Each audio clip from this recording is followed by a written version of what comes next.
Ya, baik. Assalamualaikum warahmatullahi wabarakatuh. Perkenalkan, nama saya Muhammad Nur Akil Sodik dari Sistem Informasi UI Nalutin Makassar. Nah, pada kesempatan kali ini saya akan menjelaskan UAS statistika deskriptif yang telah saya kerjakan. Mempersingkat waktu, langsung saja kita ke soal nomor 1, yaitu apa itu statistika deskriptif. Nah, statistika deskriptif merupakan suatu metode yang berhubungan dengan pengumpulan atau penyajian data sampai memberi informasi yang berguna.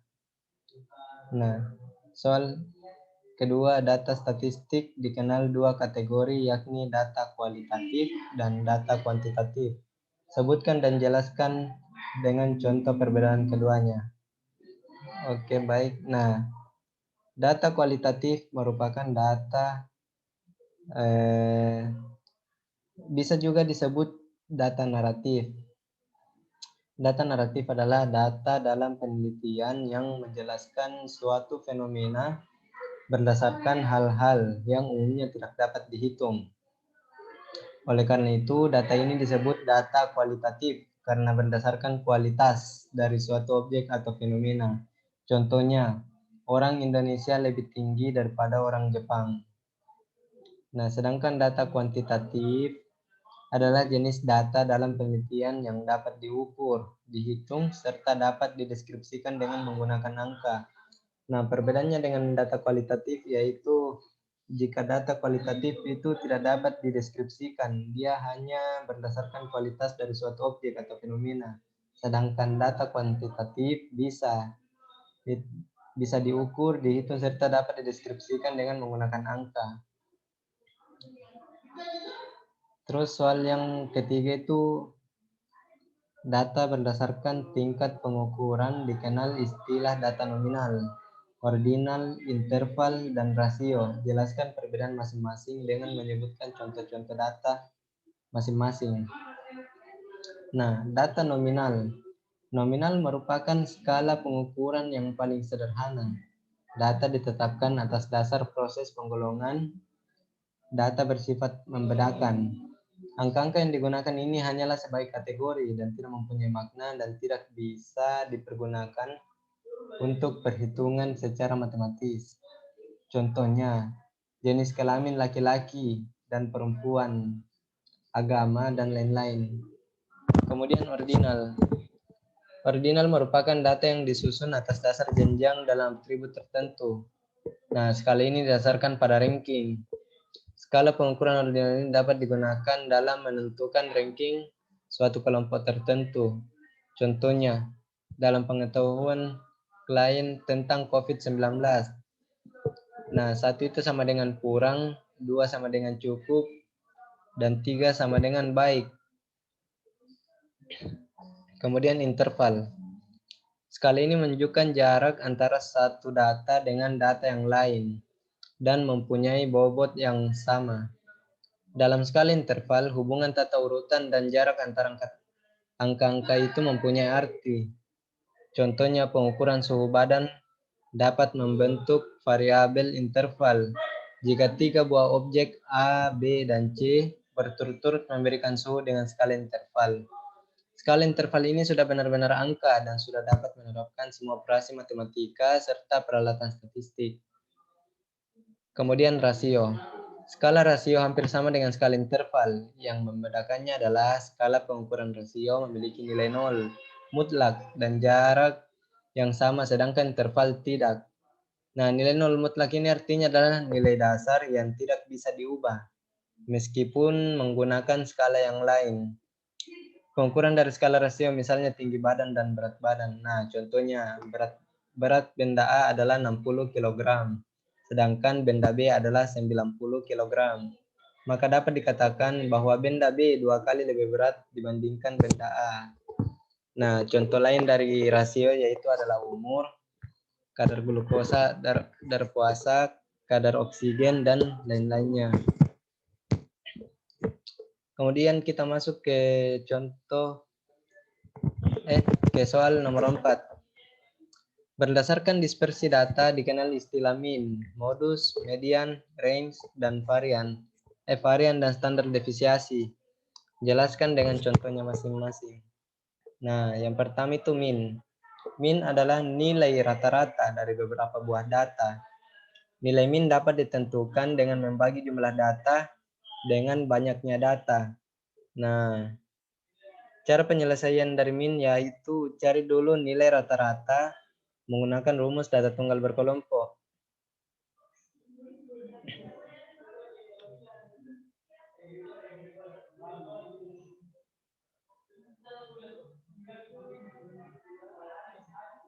Kemudian yang kedua itu ada median. Median menentukan letak tengah data setelah data disusun menurut urutan nilainya. Bisa juga nilai tengah dari data yang terurut. Simbol untuk median adalah me. Nah, contoh dari median yaitu dari angka 1, 2, 3, 4, dan 5. Maka median kan merupakan nilai tengah. Jadi median dari 1 sampai 5 adalah 3. Seperti itu. Kemudian modus. Modus adalah nilai yang sering muncul. Jika kita tertarik pada data frekuensi, jumlah dari suatu nilai dari kumpulan data, maka kita menggunakan modus. Contoh dari modus adalah 1, 1, 2, 3, 4, dan 5. Nah, seperti yang saya katakan tadi, saya menyebut angka 1 2 kali, maka modus dari 1 sampai 5 adalah 1, karena saya menyebutkan 2 kali angka 1. Kemudian ada range. Range adalah perbedaan antara data terbesar dengan data terkecil yang terdapat pada sekelompok data. Range adalah salah satu ukuran statistik yang menunjukkan jarak penyebaran data antara nilai terendah dengan nilai tertinggi. Nah, range ini terbagi menjadi dua, yaitu range untuk data tidak berkelompok dan range untuk data berkelompok. Rumus untuk range data tidak berkelompok yaitu jarak atau range sama dengan nilai terbesar dikurang nilai terkecil. Sedangkan rumus untuk range data berkelompok yaitu range sama dengan batas atas kelas tertinggi dan batas bawah kelas terendah. Nah, ini contohnya. Batas atas kelas tertinggi dan dikurang batas bawah kelas terendah.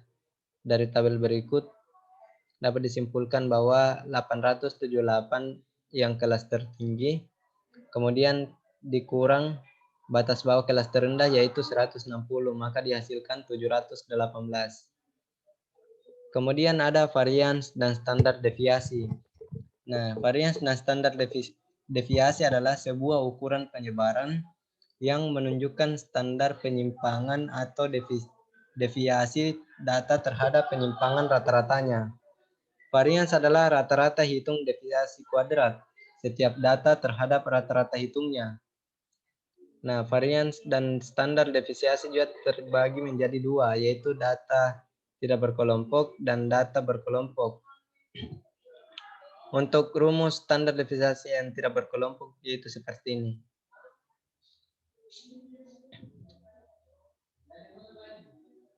Yang dimana ini merupakan varians populasi dan ini simbol operasi penjumlahan. Terus nilai setiap data atau pengamatan dalam populasi dikurang nilai rata-rata hitung dalam populasi, kemudian dikuadrat-kuadratkan. Terus dibagi dengan jumlah total data atau pengamatan dalam populasi.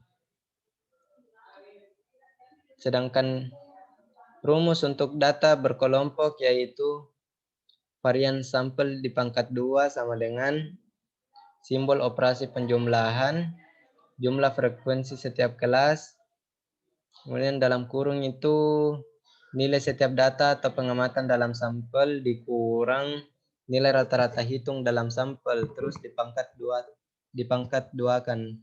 Terus dikurang jumlah total data dikurang 1. Nah, selanjutnya kita memasuki soal nomor 5. Hitunglah min, modus, median, varian, dan standar deviasi dari tabel di atas. Nah, untuk mendapatkan min, nilai rata-rata, caranya itu yaitu kita untuk UBI di bulan Januari, kita tambah sampai dia bulan di Desember. Terus dibagi 12, dikarenakan ada 12 bulan. Nah, sehingga mendapatkan hasil seperti ini per tahunnya. Begitu pula dengan beras dan tepung. Kemudian median. Median itu diurutkan mulai dari yang terkecil ke yang terbesar. Kemudian kita mengambil nilai tengahnya. Kita mengambil 2 dikarenakan ada 12 genap. Makanya kita mengambil 2 nilai tengah. Terus dibagi 2. Dan akan mendapatkan hasil seperti ini. Begitu pula dengan beras dan tepung. Kemudian varian. Varian ini cara mencarinya kita menggunakan rumus. Nah, seperti ini. Dia menggunakan rumus data tidak berkelompok seperti yang tadi saya jelaskan. Dia menghasilkan jawaban seperti ini. Sama juga dengan standar deviasi, dia menggunakan rumus juga yang data tidak berkelompok. Kemudian soal nomor 5 yaitu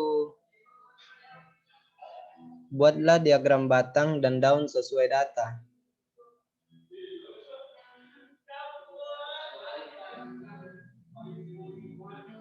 Nah,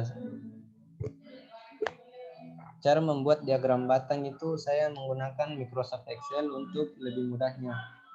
Nah, caranya kita copy dulu soalnya.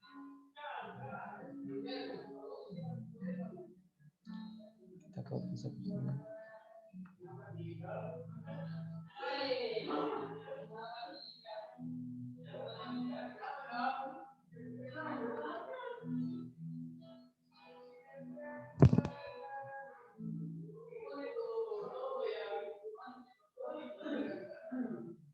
Nah, jika sudah muncul soalnya seperti ini, pertama-tama itu kita masuk ke insert, kemudian kita klik logo ini, terus 2 dimensi kolom.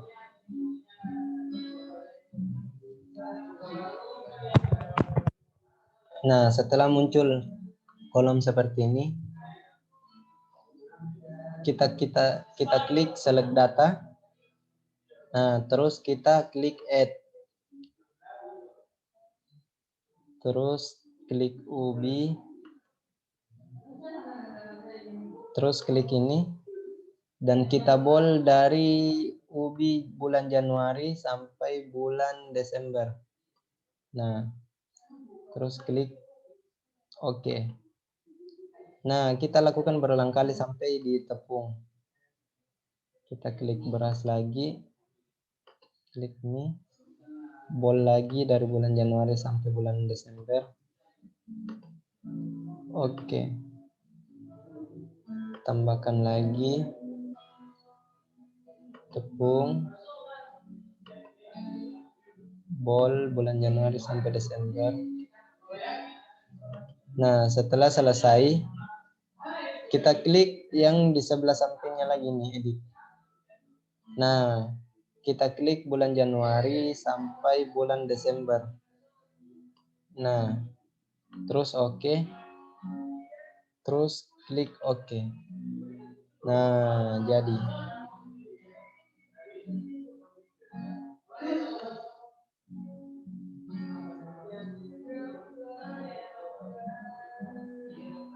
Untuk menambahkan tulisan, kita bisa klik ini, chart elements. Terus kita pilih saja yang mau, ini di atas, ini di samping. Coba kita kasih judul.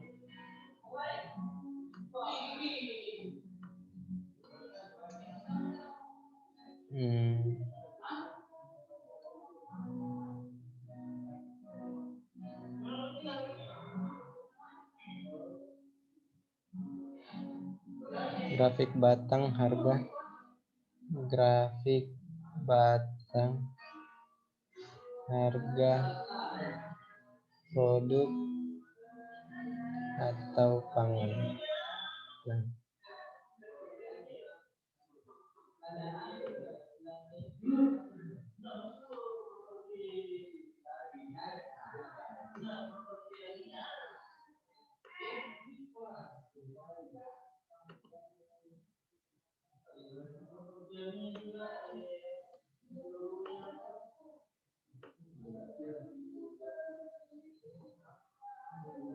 Nah, untuk menambahkan seperti ini, ubi, beras, tepung, keterangannya, kita klik saja yang legend.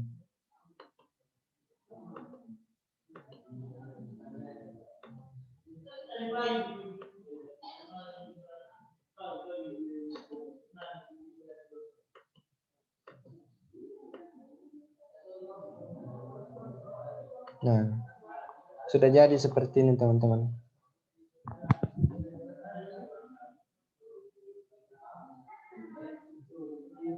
Terus cara membuat diagram daun yang seperti ini cukup simpel. Caranya itu kita mengambil contoh lain saja, karena kalau mengambil dari soal bakalan panjang yang ditulis. Caranya itu seumpamanya kita ambil nilai siswa ada 89, ada 79, 87, 60, 78 dan 79. Nah, kita urutkan dulu mulai dari yang terkecil sampai ke yang terbesar. Nah, seperti ini.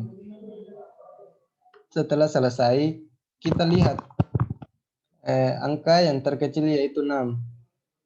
Kemudian kita ambil angka depannya. Kemudian 7, 8, dan yang paling besar itu, oh iya, cuma 8.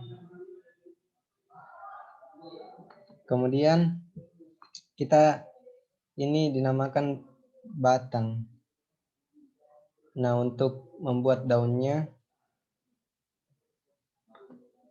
caranya yaitu kita ambil angka di belakangnya, yaitu 0, cuman 60 cuman 1, 7 itu ada 3, ada 8, ada 9, dan ada 9. Kemudian 8 ada 2, ada 7, dan ada 9. Nah, ini adalah daun.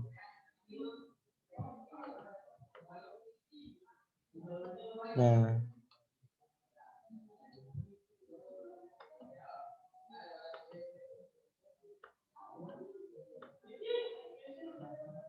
kita buatkan kolom ya biar rapi. Kita kasih ini.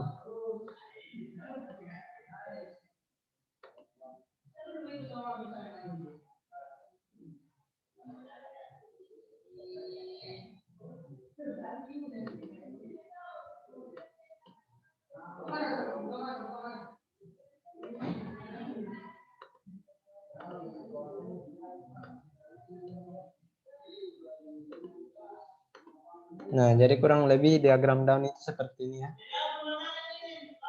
Jadi keterangannya itu yaitu 6,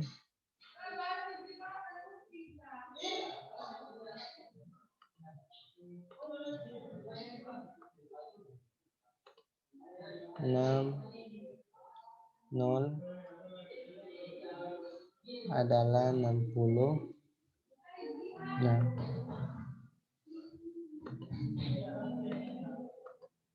Nah, jadi seperti ini cara pembuatannya. Nah, jadi ini contoh diagram daun, batang daun. Untuk yang di soal seperti ini dia jadinya. Jadi seperti ini 256. Dia menjadi 2562. Ya baik, oke. Mungkin cuman itu yang bisa saya jelaskan, kurang dan lebihnya mohon dimaafkan. Wabillahi taufiq wal hidayah. Wassalamualaikum warahmatullahi wabarakatuh.